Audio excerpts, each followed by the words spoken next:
रामकृष्णागतप्राणं हनुमद्भावभावितं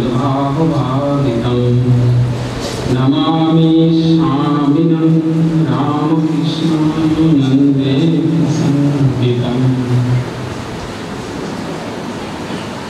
आज আমরা রামকৃষ্ণ মঠ ইছাপুরে এই পবিত্র স্থানে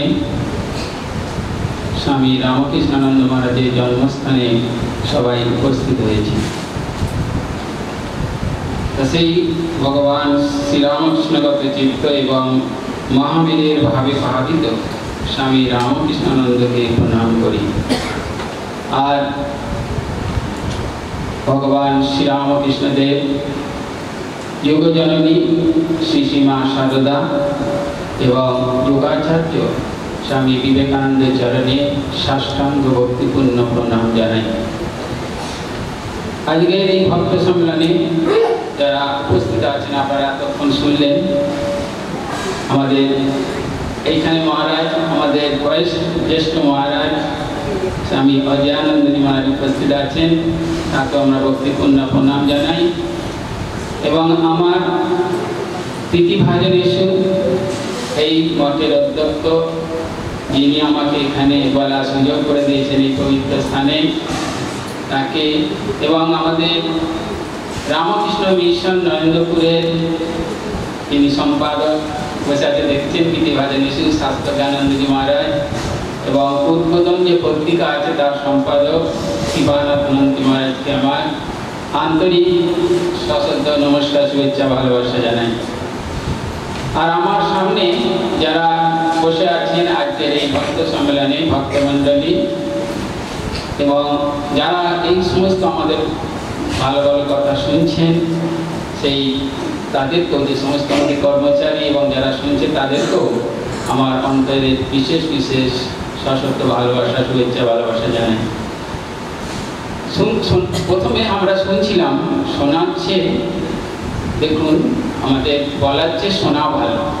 তাহলে এতক্ষণ দেখছেন তো, শুনছিলাম খুব সুন্দর সুন্দর কথা, কিন্তু শোনার চেয়েও যিনি করবেন তিনি আরো গুরুত্বপূর্ণ। সেই কাজটি যিনি করেছেন, এই আমাদের শশী মহারাজ, তিনি কার্য করে দেখিয়েছেন যে তার জীবন দিয়ে কিভাবে এই রামকৃষ্ণ সঙ্গ গড়ে উঠেছে, কৃপানাথনন্দের সুন্দর করে বলেছেন। এবং আমাদের রামকৃষ্ণগত প্রাণ তিনি আমাদের শাস্ত্রানন্দজি খুব সুন্দর করে বলেছেন। এতক্ষণ আমরা লুচি, মুন্ডা, মিঠাই সব খেয়ে নিয়েছি, আর আমাদের খাবার সময়ও হয়ে গেছে। তাহলে কিছু খাবার কি আমাদের প্রয়োজন আছে? তবুও যেহেতু আমাকে বক্তব্য বলা হয়েছে, বলতেই হবে।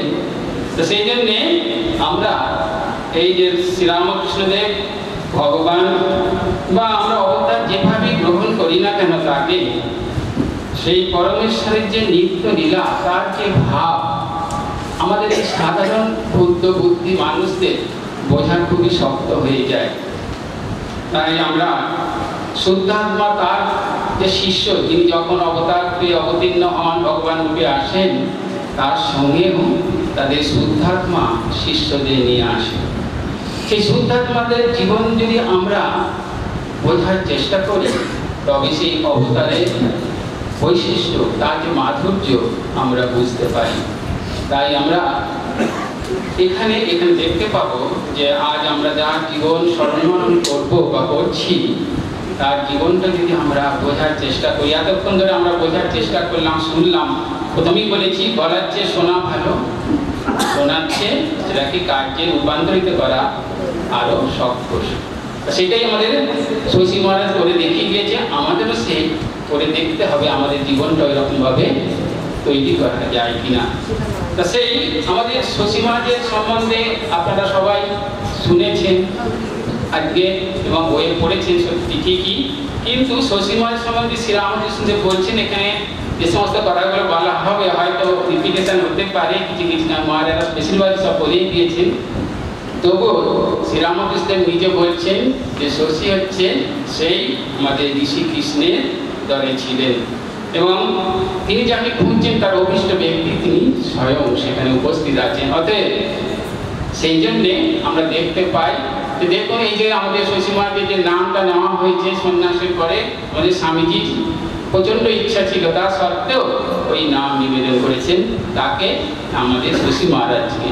সেই শশী মহারাজের জীবন এমন সুন্দর ছিল এবং শশী মহারাজের জীবন এত পবিত্র ছিল, স্বামীজি সেই জন্যে তাকে বিদেশে নিয়ে যেতে চেয়েছিলেন, কিন্তু আপনারা জানলেন যে জার্মান ডাক্তার সার্জার বলছে যে না, ওর অসুবিধা আছে, যেহেতু ওর চর্মরোগ ছিল, ঠান্ডার দেশে গেলে অসুবিধা হবে, সেই জন্যে এই গরমের দেশে থাকলেই ভালো, সেইতে যাওয়া হয়নি। কিন্তু স্বামীজি তাকে মতলব করে আবার তাকে পাঠালো সেই দক্ষিণ ভারত। আর দক্ষিণ ভারত দেখুন উজ্জ্বল হয়ে উঠেছে। আর সেই ইছাপুরের সেই পবিত্র স্থানে যার জন্ম, সেই জন্ম যার দেহধারী, তিনি আজ দক্ষিণ ভারতে যে বিশাল তার আশ্রম আজ তৈরি হয়েছে, প্রায় 10টার উপরে আশ্রম, সেই আশ্রমকে বেশ করে তৈরি হয়েছে। এবং ওখানে তো বড় বড় আমাদের যে সমস্ত আমাদের ক্রিকেট প্লেয়ার পর্যন্ত তৈরি হচ্ছে, বল করে আমাদের স্টুডেন্ট সমেত ছাত্র, তো বুঝতে পারছেন তো এটা কত বড় বড় ছাত্র। আমাদের বহু মহারাজ ওই স্টুডেন্ট সমেত সব ছাত্র আছে আমাদের যে ম্যাড্রাসে, আমাদের বহু মহারাজ আছে এখানে। তো সেই জন্যে শশী মহারাজের অবদান আপনারা তো দেখছেন। তা সেই জন্যে দেখুন কোনো পরিবারে যদি একটি ভালো সন্তান হয়, তার প্রভাবে সেই যেমন সেই পরিবার, সেই পাড়া, সেই সমাজ, দেশ পবিত্র হয়, তেমনই আজকে আমরা এই ইছাপুর গ্রাম পবিত্র হয়েছে। আমরা দেখা যাচ্ছে যে সূর্য সংহিতে বলা হয়েছে কুলং পবিত্রং জননী কিতাখা বিশ্বম্ভরা পুণ্যবতী চতেন অপার সচ্চি সুখ সাগরে সদা বিরিয়তে যশমনু প্রচার। যেমন ধরুন কোনো ছেলে যদি কোনো সন্তান পরিবারে যদি এরকম খারাপ হয়, সেই পরিবার ভোগে, পাড়া ভোগে, দেশ ভোগে। যখন আগুন চলে, সেই আগুনের প্রভাব সমস্ত মানুষের মধ্যে বিস্তার করে, সবাই সেই তাপ পায়। তেমনি শশী মহারাজ এইখানে জন্মগ্রহণ করেছেন, তার পবিত্রভাবে এতগুলো মানুষ হয়তো উপস্থিত হয়েছে, এতগুলো মানুষ এখানে কাজ করতে পারছে তার পবিত্র প্রভাবে। তাহলে দেখুন শশী মহারাজের পবিত্র হয়েছেন, শুধু তাই নয়, তার যে গর্ভধারিণী ছিল এবং এই যে ইছাপুর এবং এই পবিত্রভাবে আমাদের এই যে পূজা পাঠ দেখছেন রামকৃষ্ণের সঙ্গে তৈরি হয়েছে, তার প্রচণ্ড প্রভাব ছিল, এতক্ষণ সবাই শুনলেন। তাহলে দেখুন একটা মানুষের প্রভাবে কত বিশাল আদর্শের কাজ হতে পারে শ্রীরামকৃষ্ণের ভাবে। তা সেই জন্যে আমরা তার জীবন সম্বন্ধে জানার আগে এখানে বলা হয়েছে যে শশীভূষণ থেকে তার রামকৃষ্ণ নন্দ পর্যন্ত তার যে চরিত্রের মহান ভাব, আধ্যাত্মিক ভাবের এক অদ্ভুত কাহিনী আমরা এতক্ষণ ধরে শুনেছি, আরো কিছু শুনে আমরা তাকে শেষ করব। তার জীবন কাহিনী আপনারা কিছু শুনলে ভালো লাগবে, যে তাদের আগে পুরুষরা কেমন ছিল, কি নাম ছিল তাদের। আগেকার এদের বাপুলি টাইটেল ছিল, পদবী ছিল কালীপ্রসাদ বাপুলি। এই কালীপ্রসাদ বাপুলির 3 সন্তান ছিল, রামানন্দ, রাজচন্দ্র, ঠাকুরদাস। এই রামানন্দ থেকে এসেছেন গিরিশচন্দ্র ও রমেশচন্দ্র।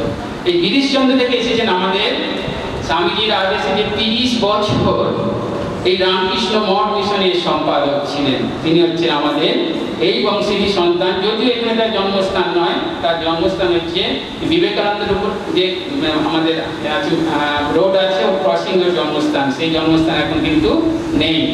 অনেকেরই জন্মস্থান আমরা পেয়ে গেছি, কিন্তু এই শরৎমায়ের জন্মস্থানটি আর পাওয়া যাবে না, সেটি রাস্তা হয়ে গেছে, ওইখানে সব গড়াগড়ি দিয়ে দেবেন শরৎমায়ের যে জন্মস্থান।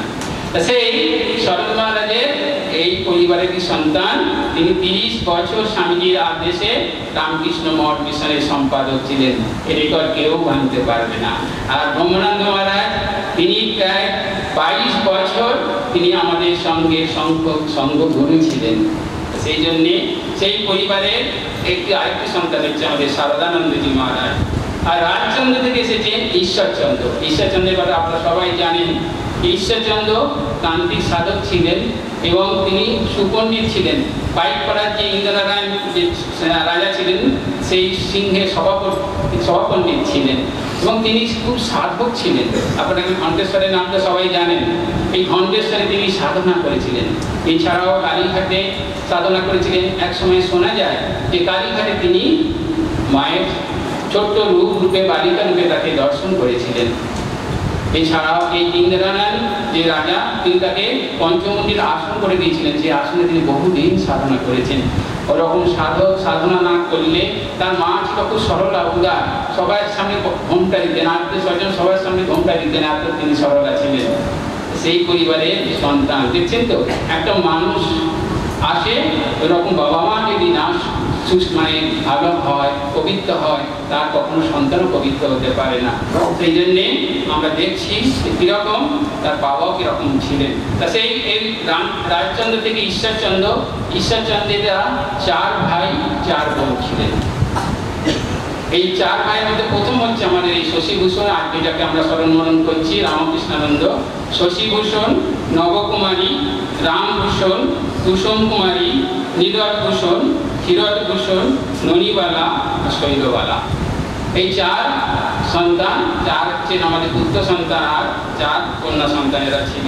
এবং শশী মহারাজ আবির্ভূত হয়েছিলেন এই ধরাধামে 1863 সালে 13 জুলাই চান্দ আষাঢ় ত্রয়োদশী তিথিতে, কৃষ্ণা ত্রয়োদশী তিথিতে তার আবির্ভাব হয়েছিল।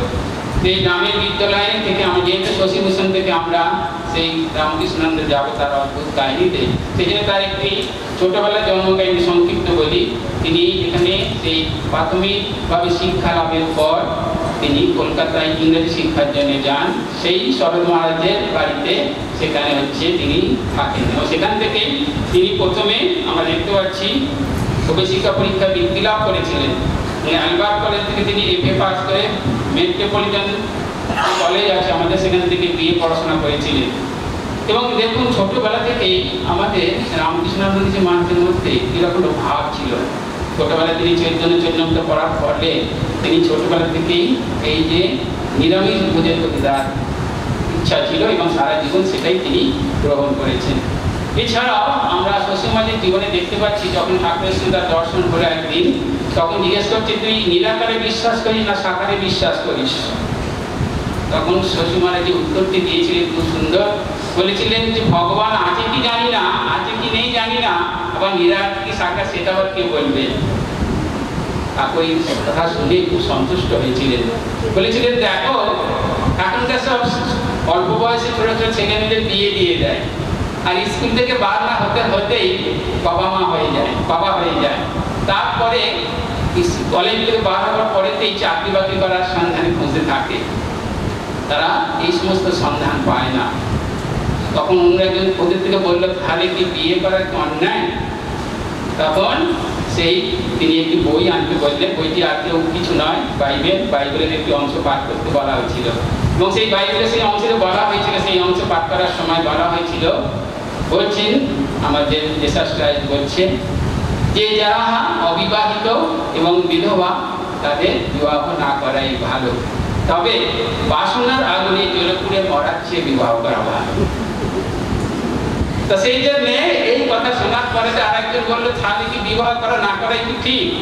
তখন ঠাকুর বললো যে আমাদের মধ্যে একটা কথা হয়ে গেল, ল্যাচামুলো বাদ দিয়ে তোমরা নিয়ম। তো সেই জন্যে তারপর বললো, তাহলে যে বিয়ে না করলে আবার জেনারেশন থাকবে না। তখন এই সমস্ত ঠাকুর কথা বলেছিল।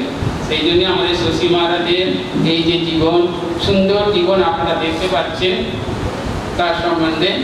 তা শশী মহারাজের জীবনের কথা বলতে গেলে অনেক কথা বলতে হয়, সময় আমাদের অনেক নেই। তবুও আমরা দেখেছি যে শ্রীরামকৃষ্ণের যে ভাব, শ্রীরামকৃষ্ণ তার ভবতারিণী মায়ের সঙ্গে একত্র হয়ে থাকতেন, মা ছাড়া কিছু জানতো না। মা আমাকে যেমন বলায় যেমন করায় তেমনই আমি করি। তা সেই ভাবের যে ভাব তার গুরু, তার ইষ্ট শ্রীরামকৃষ্ণগত, তারও শিষ্য যে আমাদের শশী মহারাজ স্বামী রামকৃষ্ণানন্দ, তার আকর্ষণে তার জীবনটাও হয়ে উঠেছিল রামকৃষ্ণময়, এবং তার পদতলে নিজেকে উৎসর্গ করে দিয়েছিলেন নিঃশর্তভাবে। তার নিজের শর্ত বলতে কিছুই ছিল না, গুরুর সত্তার সঙ্গে তিনি একীভূত হয়ে গেছিলেন। গুরু ভিন্ন অন্য কিছু চেতনা তার হৃদয়ে ছিল না। চলনে বলনে আহারে শয়নে কার্যরত অবস্থায় শিক্ষাদানকালে তার সমগ্র জীবন গুরুর ইচ্ছায় পরিচালিত হতো। ঠাকুরের জীবন যেমন মায়ের ইচ্ছায় পরিচালিত হতো, মা ছাড়া কি ছিল না, তেমনি আমাদের এই রামকৃষ্ণানন্দের যে মন প্রাণ সমস্ত কিছু এই আমাদের তার গুরুগত প্রাণ তার ইচ্ছায় চালিত হতো। একটি ঘটনার কথা বলেছি যে আয়েশা হাউসে বিখ্যাত সেই ঘটনার কথা, যেদিন আয়েশা হাউস থেকে তার সেই আমাদের ময়লাপুরের যে আশ্রম আছে সেখানে যখন স্থানান্তরিত হচ্ছে, তার যে ভাব বহু বছর পরে তো সেই যে তিনি দেখেছিলেন সেই তার সেই যে ঠাকুরের প্রতি তার যে আন্তরিকতা, তার বুকে ধরে রেখে সেই কান্নায় তিনি জলে তো বৃষ্টি পড়ছে, সেই বৃষ্টির মধ্যে সেই ছবিকে বুকে আঁকড়ে ধরে সেই আশ্রমে যাচ্ছে, নতুন আশ্রমে, তাতে তার আনন্দের কান্না বয়ে যাচ্ছে।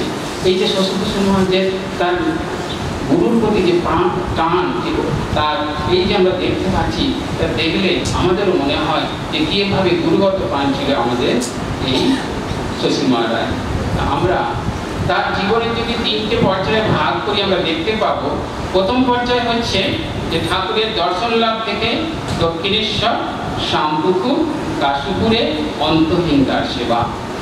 তারপরে ঠাকুরের অন্তর্ধানের পর বরাহনগর মঠ, তারপর আলমবাজার, এবং তারপরেতে সেই বৃহত্তর ক্ষেত্র মাদ্রাস। সেই মাদ্রাসের তার সমস্ত জীবনের সব কিছু যেন সবটা ওখানে মিলিয়ে দিয়েছে এবং সেই ম্যাড্রাসই হয়ে উঠেছে। আজও দেখুন দক্ষিণ ভারত থেকে কোথাও না গেলেও যারা আমাদের ভারতবর্ষের এইখানে বেলুড় মঠে আসে, এই শশী মাঝের জন্মস্থান দর্শন করতে আসে, দেখবেন। তা সেই জন্য তাদের কিরকম টান দেখুন, আপনারা যদি দক্ষিণ ভারতে যান দেখবেন তারা কিরকম স্বামীজিকে তো ভালোবাসতই, স্বামীজি ভাবিত হয়ে এই সমস্ত কাজ হয়েছে, কিন্তু শশী মাঝের ভীষণ তাদের টান ছিল। তাই আমরা তার প্রথম পর্যায়ে যদি দেখি, আমরা দেখতে পাই শ্যামপুকুরের ঘটনা বলেছেন যে কীভাবে তার ভালোবাসা ছিল এবং সেবা করার জন্য তার প্রতিবেশীরা তাকে বলেছিল, সব কথা শুনেছেন। কিন্তু তা সত্ত্বেও তার ভালোবাসা, গুরু সেবা এবং পরীক্ষা দেওয়ার যে ঘটনা না দিলে পরীক্ষাটা দিয়ে দেওয়ার তারপরে তিনি গুরু সেবা করে সব কথা শুনেছেন। তবুও আমি যদি তখন বলেছেন যে জগতের দুঃখ দেখে যীশুখ্রিস্ট যেমন উদ্বিগ্ন হয়েছিল, যখনই ঠাকুরের জীবের দুঃখে রোগ ভোগ করছেন। দেখুন এই যে ঠাকুর গলরোগে সেই ক্যান্সারে পীড়িত হয়েছিলেন, তিনি এই কথা বলছেন যে সেবায় কত মগ্ন থাকলে কতটা যেরকম হয় সেটা না দেখলে বোঝা যায় না। শশী মাঝের জীবন যখন কাশীপুরের শরীর ভীষণ খারাপ, তখন সেই দিনই ডাক্তারের প্রয়োজন ছিল। ডাক্তারের খোঁজে তিনি সঙ্গে সঙ্গে চললেন, প্রায় 7 মাইল দূরে গেলে ডাক্তারের বাড়িতে যাবার পরে দেখছে ডাক্তার অন্য এক জায়গায় চলে যাচ্ছে, দৌড়ে দৌড়ে গিয়ে সেখানে তাকে ধরছে, ধরে নিয়ে বলছে না আমার এখন যাওয়ার সময় নেই, কিন্তু শশী মাঝ বলছে না যেতেই হবে। তাকে জোর করে নিয়ে এসে দেখাচ্ছেন এবং দেখা যাচ্ছে যে দেখার পরে তো সেই দিন তার শেষ ছিল। এবং সেই তারপরে আপনারা ঠাকুরের অন্তর্ধানের পরের ঘটনা আপনারা শুনলেন, সেই ভস্মাবশেষ নিয়ে সমস্যা। এই ভস্মাবশেষ রামচন্দ্র দত্তের ইচ্ছা ছিল যে সমস্তটা নিয়ে গিয়ে তিনি কাঁকুরগাছিতে মহাসমাধি দেবেন, কিন্তু আমাদের নিরঞ্জন মহারাজ, নিরঞ্জনানন্দজি আর শশী মহারাজ বাধা সৃষ্টি করলেন। তার অর্ধেকের বেশি অংশটা নিয়ে গিয়ে আমাদের বলরাম বসুর বাড়িতে নিত্য পূজার ব্যবস্থা করলেন। এই যে করলেন দেখুন, এবং এই জন্মাষ্টমীর দিনে আমরা দেখতে পাচ্ছি 1886 23শে আগস্ট সেদিনে জন্মাষ্টমী ছিল। সেই জন্মাষ্টমীর দিনে আমাদের রামচন্দ্র দত্ত কলকাতা থেকে হরিনাম সংকীর্তন করতে করতে নিয়ে গেল এবং শশী মায়ের নিজে মাথায় করে, যেমন স্বামীজি নিজে মাথায় করে সেই আমাদের বেলুড় মঠে প্রতিষ্ঠা করেছিলেন। ঠাকুর বলেছিলেন তুই যেখানে আমাকে মাথায় করে রেখে দিবি আমি সেইখানেই থাকবো। এবং শশী মায়ের দেখুন সেই গোষ্ঠী নিয়ে গিয়ে আর একটা কলস, যে কলসটা প্রথম কলসটা নিয়ে গিয়ে এই আমাদের কাঁকুরগাছিতে মহাসমাধি দিয়েছিলেন। এবং দেবার সময়তে যখন মাটি খাচ্ছে নিজেও কাঁদছে, ওই কান্না দেখে অন্যরা কান্নায় ভেঙে পড়েছিলেন। সে কথা তো আপনারা শুনেছেন বিস্তারিতভাবে। কিন্তু শশী মায়ের জীবনের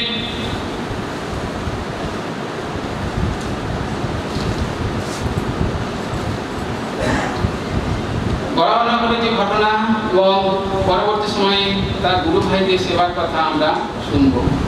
আর যে সমস্ত কথা আমরা শুনেছি সমস্ত শোনার পরেও নতুন কিছু এখন নেই, তবুও বরাহনগরে তার গুরুদের কীভাবে সেবা, কিন্তু গুরু ভাইকে সেবা করতেন এবং প্রতিবেশীদের কাছ থেকে সবাই কিন্তু বিরোধী ছিল। তা সত্ত্বেও তখনকার যুগে দেখুন একটা যুবক কতগুলো ছেলে কিছু বোঝে না, কিছু জানে না, এরকম তাদের ভাব ছিল, তারা সে কী করছে, সেই জন্যে তারা বেশিরভাগই এই ব্যাপারটা না জেনেই বিরোধিতা করতো। তবে আমাদের কি জানেন তো, যেখানে রামকৃষ্ণ মঠ মিশনে সেটা দেখে না, আশপাশের লোকেরা সবাই বিরোধীই থাকে। তা তখনই ছিল, এখনো আছে, সবাই নয় কিন্তু বেশিরভাগই বিরোধী থাকে। হয়তো মনে হয় আমাদের এই ভাব ভাব কাজকার্য তাদের পছন্দ হয় না, কারণ কাছে থাকলে দেখবেন শ্বশুর শাশুড়ির মধ্যে ভাব, শাশুড়ি আর বৌমার মধ্যে ভাব থাকে না। কেন জানেন তো? এই কারণে থাকে না, ওর সব দোষটা সবসময় দেখছে, ভালোটা তো দেখছে না। তা আমাদের শুধু ওরা দেখে যে ওরা দেখছে, দেখো দেখবি সুখে সুখে আছে, দেখছে কিরকম খাচ্ছে দাচ্ছে লাফছে ঘুরছে, এই ভাবটার জন্য হয়তো ওদের বিরুদ্ধ ভাব আছে। কিন্তু আমাদের এই প্রচন্ড সেবা ভাবে না, এই প্রচন্ড সেবা, শিক্ষা, স্বাস্থ্য, সমস্ত বিষয়ের সেবা এবং আমাদের ব্যক্তিগত জীবনে দেখে তারা কিন্তু পরে বুঝতে পারে না এটা ভুল ধারণা।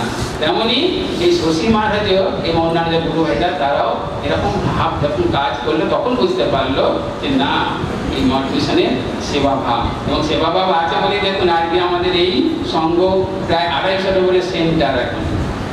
তো কেন হচ্ছে তাহলে? আপনাদের সাহায্য সেবাই তো হচ্ছে নাকি? সেই জন্য সবাই কিন্তু বিরোধী নয়। এই তাহলে এখানে দেখুন আমাদের আর ঠাকুর পূজা দেখার তো জানেন তো, ঠাকুর তার যখন আমাদের শশী মহারাজ পূজা করতেন রামকৃষ্ণানন্দজি, কত ঘটনা তো শুনলেন। নিজেরা এত গরম হচ্ছে, তিনি নিজে গিয়ে সেখানে পাখা করছেন, নিজের মশা কামড়াচ্ছে, ভাবছে তিনি গিয়ে ঠাকুরের মশা দাঁড়াচ্ছে এবং মশারি টাঙিয়ে দিচ্ছে। এরকম সেবা তো অনেক রয়েছে। এবারে আমাদের সময় হয়ে গেছে, তবুও বৃহত্তম ক্ষেত্রে আমরা ম্যাড্রাসে দেখব, ম্যাড্রাসে তার যে সেবা সেটা কিন্তু অতুলনীয়। আমরা নেতার আদেশে 1897 মার্চে তিনি গিয়েছিলেন এই যে ম্যাড্রাস মাঠে স্বামীজির আদেশে সদানন্দের সঙ্গে, এবং সেই আয়ুষ হাউসের থেকে ময়লাপুর সেখানে সেই আমাদের সেন্টার সেখানে দিতেন। এবং তারপরে তিনি দেখতে পাচ্ছি যে দেখুন এরকম ঠাকুরের সেবা করতেন।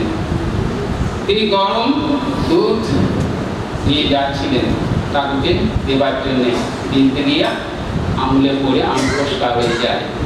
তখন ঠাকুরকে বলছে তুমি গরম দুধ খেতে চাইলে, দেখো আমার আঙুল পড়ে গেছে, তবুও ঠাকুরকে আবার সাষ্টাঙ্গ প্রণাম করছে। এরকম দেখুন সেবা দেখুন। আর যখন এরকম হয়েছিল কিছু যখন পাওয়া যেত না, বলছে বাড়ির কথা শুনলেন যে কিছু বাড়ি তোমাকে দেবো, সেইগুলো আমি জোর করে খাবো। এবং স্বামীজিকে বলছে স্বামীজি তুমি আমাকে এখানে পাঠালে, আর এখন এই অবস্থা তুমি কেন আমাকে দেখছো না? ঠাকুরকে অভিমান করে বলছে তুমি কেন আমাকে দেখছো না? কিন্তু ঠাকুরের ইচ্ছায়, ঠাকুরের আশীর্বাদে তিনি বলেছেন কোনো অভাব কিছু হয়নি। তা সেই আজকে আমরা যারা এই কথা শুনছি, মহারাজের সেই উচ্চবস্ত ব্যক্তির কথা মহারাজ বলেছেন যে কীভাবে শশী মহারাজ সেবা করছে। তখন 10:30টার সময়তে দেখছে শশী মহারাজ পাখা নিয়ে এসে হাওয়া করেই যাচ্ছে। আর এই উচ্চবস্ত ব্যক্তি তিনি দেখছেন ওই রকম। দেখার পরে তিনি ভাব দেখে শশী মহারাজের সাষ্টাঙ্গ শশী মহারাজকে প্রণাম করলেন। প্রণাম করে তিনি বললেন যে না, আজ আর দেখা করবো না। পরে তিনি দেখা করেছিলেন। শশী মহারাজ বলছেন আমরা যদি সুখদেবের ঘটনার কথা জানি, সুখদেবের জীবনের কথা জানি, সুখদেব নাকি জন্মবার পরেতে তিনি জঙ্গলে চলে যাচ্ছেন। এই যে এই সংসার বন্ধন, এই অজ্ঞান বন্ধন থেকে তিনি মুক্ত, সেই জন্য চলে যাচ্ছে। আর তার বাবা তার পিছনে পিছনে যাচ্ছে, ব্যাসদেব তার পিছনে পিছনে যাচ্ছে ছেলেকে ধরতে। ছেলে দেখতে পাচ্ছে যে তিনি চলে যাচ্ছে না, কিন্তু ব্যাসদেব ধরতে পারছে না, তাকে আনতেও পারলো না। তাই বলছি যে আমাদের শশী মহারাজ বলছে যদি এই সুখদেবের এই যে শুদ্ধ পবিত্র জীবনের কথা আমরা শুনেছি, কিন্তু ঠাকুরের জীবনের কথা যদি আমরা না দেখতাম, তার কাছ থেকে না দেখতাম, তাহলে সুখদেবের এই যে ঘটনা ধারণা, তার জীবনের ধারণা আমাদের কাছে আর ধারণাটা সত্য হয়ে মনে হতো না। এবং তার আশীর্বাদে আর আমি নিশ্চিত রূপে বিশ্বাস করি যে এই মায়া এই দেহেই জয় করা যায়। এবং এই ভক্ত আজ থেকে 50 বছর আগে এই ঘটনা শুনেছিলেন, বলছে এখনো শশী মহারাজের মধ্যে সেই যে ভাব যেন বিস্ফোরিত হচ্ছে, সেই তার যে মানে ধারণাটা তার মনের মধ্যে এখনো ফুটে উঠছে। এবং তিনিও বলছেন সেই ভাবনায় আমিও নিজেকে এই মোহমুক্ত জীবনমুক্ত হওয়ার চেষ্টা করছি বলছে। তা আমাদের ওই শশী মহারাজের জীবন দেখে আজকে যারা শুনছি, আমরাও তার জীবনটা দেখে আমরাও আমাদের জীবনটাকে মোহমুক্ত করার চেষ্টা করব। এবং রাজা মহারাজকে নিয়ে গেছিলেন সেই আমাদের দক্ষিণ ভারতে, মাকেও নিয়ে গেছিলেন, সেই সেবার কথা শুনলেন। তো ব্রহ্মানন্দজি মহারাজের জীবনের একটি ঘটনা রয়েছে। ব্রহ্মানন্দজি মহারাজকে তিনি তার ঘর ছেড়ে দিয়েছিলেন, ঘরকে সুন্দর করে সাজিয়ে তিনি অন্য ঘরে হল করে থাকছিলেন। এবং শশী মহারাজ যে সমস্ত ফল আসতো, বলছে ঠাকুর যখন ছিলেন সেই ফল যে সমস্ত আসতো সেগুলো বলছে শশীকে রাজাকে দাও, রাজাকে দিলেই আমার ওই মুখেই খাওয়া হবে। শশী মহারাজ তাই করছেন, যে সমস্ত ফল মিষ্টি ইত্যাদি আসছে বলছে রাজাকে দাও, রাজাকে দিলেই সেইভাবে ভাবিত হওয়া যায়। এবং রাজা মাকে তিনি সাষ্টাঙ্গ প্রণাম করতেন এবং ভীষণ যাতে তার ত্রুটি না হয় তার সেবায় সব রকমের তিনি প্রচেষ্টা চালিয়ে যাচ্ছেন। কিন্তু একদিন হয়েছে কি, একদিন তার রাজা মায়ের তার এক ভক্তকে ওখানকার এক বিখ্যাত নর্তকীর ছবি আনতে বলেছে। নর্তকীর ছবি, বুঝতেই পারছেন নর্তকীর ছবি। এখন সেই ভক্তকে আনতে, কারণ কি না ওই ছবিটা তার এক বাঙালি ভক্ত তিনি চরিত্রহীন হয়ে গেছে, তাকে পাঠাবে। এবং ওই পাঠালে কেন পাঠাচ্ছেন উনি, এই কারণেই পাঠাচ্ছে ওই ছবিটা দেখলে তাহলে আমার কথা মনে পড়বে, তার গুরুর কথা মনে পড়বে, এবং ওই খারাপ ভাব থেকে ওই উচ্চ ভাবে বারবার দেখতে দেখতে সেই পবিত্র ভাবে রূপান্তরিত হবে। এই ভাবনা করে ওই ছবিটা তিনি তার এক ভক্তকে আনতে বলেছেন। এবং আনার পরেতে যখন ওটা দেবে ভাবছে, তখন শশী মহারাজ কোনো ক্রমে জানতে পেরেছে। শশী মহারাজ জানার পরেতে তখন বলছে ওই ছবিটা আমাকে দাও। এদিকে রাজা মহারাজ সেই ভক্তকে জিজ্ঞেস করছে ছবিটা কোথায় গেল। তখন বুঝলো যে শশী মহারাজের হস্তক্ষেপ হয়েছে এবং ওই ভক্তের উপরেও অসন্তুষ্ট হলো এবং ওই শশী মহারাজের ভীষণ মনোক্ষুণ্ণ হলো যে শশী আমার এই ব্যাপারে হস্তক্ষেপ করেছে। সেই জন্যে শশী মহারাজ যখনই চায় তখনই মুখ ঘুরিয়ে নেয়, আর কথা বলে না। এরকম কয়েকদিন হবার পরেতে শশী মহারাজের মন খুব খারাপ। তখন বলছে গিয়ে একদিন সাষ্টাঙ্গ প্রণাম করে বলছে, রাজা মহারাজজি, ব্রহ্মানন্দজি, রাজা তুমি আমার অপরাধ নিও না, আমি তোমার সেবা করার জন্য নগণ্য ব্যক্তি।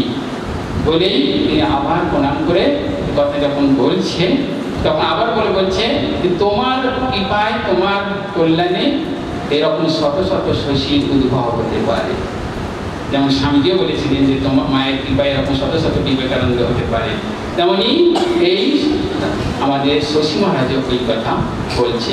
বলার পরেতেই তখন রাজা মহারাজ ভাবিত হয়ে গিয়ে তিনি হাসলেন এবং তাকে বললেন তুমি ভয় করো না, তাকে আশীর্বাদ করলেন। এবং সেই যে মেয়েগুলি ছিল, আজ মেয়ে দেখছেন তো আমাদের মেয়েগুলি ছিল না আকাশে, সেই মেয়ে দুর্বুদ্ধ হয়ে গেল। আমাদের শাস্ত্রে আছে তদ্দিনম দুর্দিনম বর্ণে বিঘাচ্ছন্ন ন দুর্দিনম যদ্দিনম হরিসংলাপ কথা বিশেষ বর্জিতম। তদ্দিনম দুর্দিনম বর্ণে, সেই দিনই দুর্দিন যেদিন হরি সংলাপ কথা হবে না, হরির কথা হবে না, ভগবানের কথা হবে না। দেখুন না, এত বাধা বিঘ্নর পরে তো গতকাল কিরকম ছিল, তা তো কত লোক এখানে প্রসাদ পেয়ে গেছে, তা তো বাধা হয়েছে। যেদিন হরি সংলাপ হবে না সেই দিনই হচ্ছে দুর্দিন। আমাদের দুর্দিন দেখছেন না, চারিদিকে দুর্দিন খাচ্ছে, আমরা তো হরি সংলাপ করি না। তো হরি সংলাপ কথা বিশেষ পণ্ডিতম, যেদিন হরির কথা হবে না সেই দিনই আমাদের দুর্দিন। আমাদের যদি দুর্দিন নয়, এই হরি সংলাপ হচ্ছে আজকে শশী মাঝের জন্মস্থানে, পবিত্র জন্মস্থানে, তাই জন্য আমরা কেউ দুর্দিনে ভাবিত নয়। তো আমরা তারপরে শশী মহারাজকে তিনি আশীর্বাদ করলেন। তো এইরকম আমরা তার শশী মহারাজ যেমন তার গুরুকে সেবা করেছেন, গুরু ইষ্টের সেবা করেছেন, তেমন তার গুরু ভাইদের সেবা করেছেন এবং গুরু ভাইদের সেবা ভীষণভাবে করেছেন। এত ভাবিত হয়ে যেতে, যেমন গুরুগত প্রাণ ছিল তেমনি গুরু ভাতৃগত প্রাণ তার মনের মধ্যে প্রবাহিত ছিল। একটি ঘটনা আপনাদের বললে ভালোই লাগবে। তা একবার যখন এই মায়ের সিদ্ধান্ত মাকে তিনি দক্ষিণ ভারতে নিয়ে গিয়েছিলেন এবং তাকে সুন্দরভাবে তার দর্শনের ব্যবস্থা করেছিলেন। রামেশ্বরে 108টি সোনার বেলপাতা দিয়ে পূজা করিয়েছিলেন এবং সেই রামনাথের রাজা বলেছিলেন, দেবান বলেছিলেন যে মায়ের যা দরকার হবে মা যেন এই কোষাগার থেকে নিতে পারে। কত ধনরত্ন সব জিনিসপত্র ছিল। মা কিন্তু বলেছেন আমার তো কিছুই দরকার নেই, শশী তো সব ব্যবস্থা করেছে। শশী কত সুন্দর করে ব্যবস্থা করেছে, এই মণিমুক্ত তার কাছে কিছু মনে হয়নি। সেই মণিমুখটা দেখে আমাদের জানেন ঘটনা আছে, রাধুকে বলেছিল রাধু নিবি নাকি, তখন মার ভীষণ ভয় হয়েছিল যদি কিছু নিয়ে নেয়। তখন দেখুন এই যে বংশের একটা তাৎপর্য আছে, বংশের একটা মাধুর্য আছে। রাধুও বলছে যে না আমারও সব দরকার নেই, আমার একটা পেন্সিল দরকার ছিল, পেন্সিলটা হারিয়ে গেছে, সেই পেন্সিলটা হলেই আমার হবে। দেখুন অত মণিমুখটা আমরা বলে বাবা কোনটা নেবো কোনটা কি একেবারে অস্থির হয়ে উঠতাম, কিন্তু উনি মা তো নিলেনই না এবং রাজুও নিলেন না। তা সেইখানে এই আমাদের মায়ের সেবা করেছেন এবং রাজা মাদের সেবা করেছেন।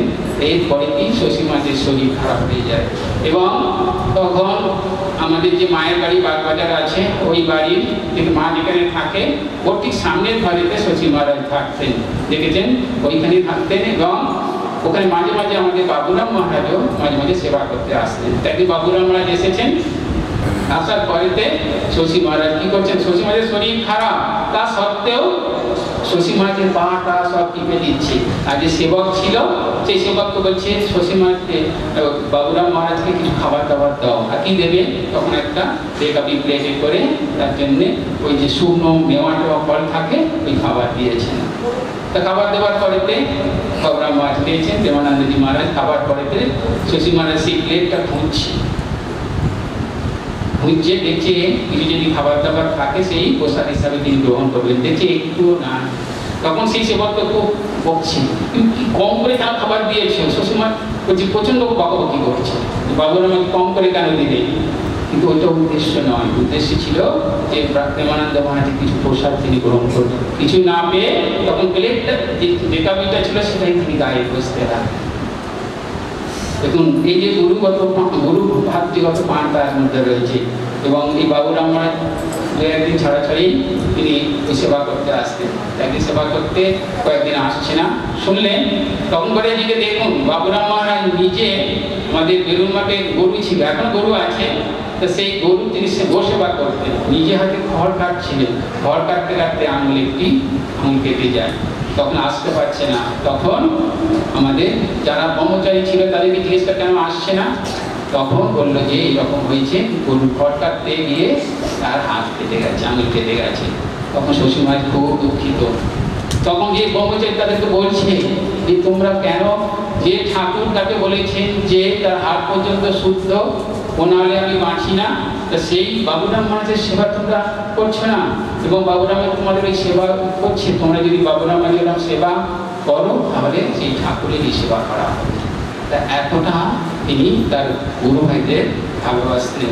তা আজকে আমরা সবাই উপস্থিত হয়েছি সেই আমাদের শশী মহারাজের জন্মস্থানে। আমরা শেষ করব কয়েকটি কথা বলে যে শশী মহারাজ কীরকম, তার ছোট্ট দুটি বাণী বলি যে কীভাবে তিনি আমাদেরকে চেয়েছেন। তিনি বলছেন, পবিত্র জীবনযাপন করো, যদি তুমি মহামায়ার পাল্লায় না পড়ো তাহলে সর্বত্র তোমার জয় হবে। তোমার পবিত্র ও মধুর প্রকৃতি একেবারে মন্দ প্রকৃতিকে ভালো করতে পারে। এই সঙ্গে তুমি যদি অখণ্ড ব্রহ্মচর্য পালন করতে পারো, যেন সোনার পাতের মধ্যে হিরে বসানো আছে। রামকৃষ্ণানন্দ স্মৃতিমালায় আছে যে যদি আমরা মেন সমস্যা তো আমাদের ঠাকুর বলছে কামিনী কাঞ্চন, এখানেও শশী মহারাজ তাই বলছে যে মহামায়ার ফাঁদে যদি না পড়ো আর অখণ্ড ব্রহ্মচর্য যদি ধরে থাকো তাহলে বলছে যে সোনার পাতের মধ্যে বলা হচ্ছে এই হিরে বসানো। আমাদের শ্রী মা বলেছিলেন মাধবানন্দজির সম্বন্ধে যে বলেছিলেন যে সেখানে বলেছিলেন যে ওখানে মাধবানন্দজি হচ্ছে আমাদের হাতির দাঁতে সোনা দিয়ে বাঁধানো। হাতির দাঁত কত মূল্যবান, কিন্তু তাকে আমার সোনা দিয়ে বাঁধানো। মাধবানন্দের সম্বন্ধে এত প্রশংসা করেছিলেন।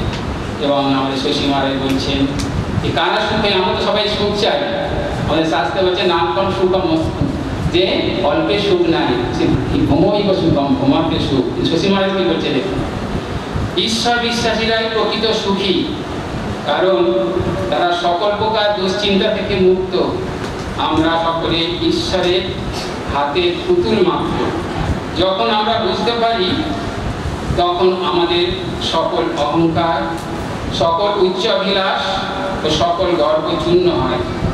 সুতরাং যারা নিজেদের ঈশ্বরের হাতের যন্ত্র একথা বুঝতে পারে তারাই ভাগ্যবান নিশ্চিন্ত, স্বামী রামকৃষ্ণানন্দজি বলছেন। তাই আজকে আমাদের এই সুন্দর দিনে যারা উপস্থিত আছেন তাদের সবার উদ্দেশ্যে আমাদের জীবনটা যাতে সুন্দর করে হয়, তাই এখানে আমরা শ্রীরামকৃষ্ণগত প্রাণ স্বামী রামকৃষ্ণানন্দের দাস্য ভক্তির এক অপূর্ব অত্যুজ্জ্বল আদর্শ এই যুগের জন্য রাখিয়া গিয়াছেন। অনন্য সাধারণ গুরু ভক্তি ছিল তাহার জীবনের মূল মন্ত্র ও কর্ম প্রচেষ্টার প্রধান উৎস। তিনি একাধারে উপদেষ্টা, বক্তা ও লেখক ছিলেন। তিনি বাংলা, ইংরাজি ও সংস্কৃতে বহু বক্তৃতা করিয়াছেন ও প্রবন্ধ লিখেছেন। স্বামী রামকৃষ্ণানন্দ দীর্ঘজীবী ছিলেন না, মাত্র 49 বছরে পূর্ণ হইতে না হইতেই ইহধাম ত্যাগ করিয়া গিয়াছেন। তাই বলে দীর্ঘতা প্রতিভাবান ব্যক্তির জীবনের মূল্য হয় না। বিশেষত অধ্যাত্ম জগতের সময়ের অপেক্ষা ভগবত অনুরক্তির গভীরতায় অধিক আদরণীয়। দেখুন, আমাদের যে সমস্ত মানুষরা অধিকাংশ দেখুন আমাদের সঙ্গে এবং বাইরে, শঙ্করাচার্য মাত্র 32 বছর এই ধরাধামে ছিলেন, স্বামীজি মাত্র 39 বছর কয় মাস ধরাধামে ছিলেন, শ্রী রামকৃষ্ণদেব 50 বছরের নতুন। যদি অন্যান্যরা যারা অনেকেই, আমাদের মহাপ্রভুও বেশি দিন বাঁচেন, 50 বছর 51 বছর ছিলেন এই ধরাধামে। দেখুন, এই যে সময়ের মূল্য নয়, তাদের যে জীবন, তাদের যে আমাদের মানুষের মঙ্গলের যে চিন্তা, সেইগুলো জগৎকে দিয়ে গেছে, সেই জন্যই তারা জগতে বেঁচে আছেন। তাই শশী মহারাজ জীবনের প্রতিভা ও অনুভূতির একত্র মিলিত হইয়া এক অপূর্ব অদ্ভুত আদর্শের সৃষ্টি করিয়াছিলেন। তাই তার আধ্যাত্মিক অমর জীবন আমাদের জীবন গঠনে চির প্রেরণা প্রদান করুক, এই আমাদের প্রার্থনা। তা সেই শশী মহারাজের জীবন আমাদের জীবনকে সমৃদ্ধ করুক, আজকের এই প্রার্থনা নিয়ে শেষ করছি। ওম শান্তি শান্তি শান্তি। হরি ওম তৎসৎ। শ্রী রামকৃষ্ণার্পণমস্তু। নমস্কার।